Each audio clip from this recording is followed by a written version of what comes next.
একটি 70 মিটার লম্বা ট্রেন ঘন্টায় 75 কিমি বেগে 105 মিটার লম্বা একটি ব্রিজ পার হতে কত সময় নেবে? প্রথমে আমরা ব্রিজটিকে পার করতে হলে ট্রেনটিকে মোট কত পথ যেতে হবে সেটা বার করে নেব। সেটা বার করতে আমাদেরকে ট্রেনটির নিজের দৈর্ঘ্য এবং ব্রিজের দৈর্ঘ্য এই দুটোকে যোগ করতে হবে। ট্রেনের দৈর্ঘ্য হলো 70 মিটার এবং ব্রিজের দৈর্ঘ্য হলো 105 মিটার। এদের যদি আমরা যোগ করি তাহলে যোগফল পাবো 175 মিটার।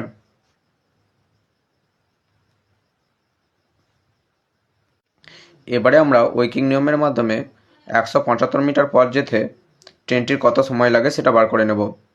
প্রশ্নে বলে দিয়েছে ট্রেনটির 75 কিমি পথ যেতে 1 ঘন্টা সময় নেয়।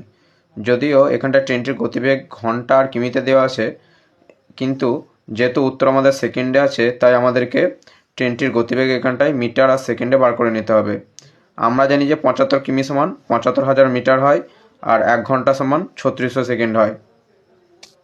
তাহলে ট্রেনটি 75,000 মিটার যায় 3600 সেকেন্ডে।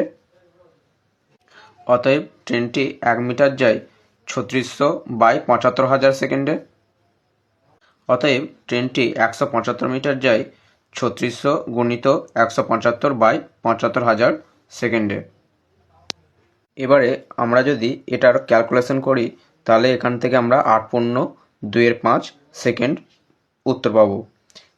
তাহলে এখানটা হয়ে যাচ্ছে অপশন বি হচ্ছে সঠিক উত্তর। ধন্যবাদ।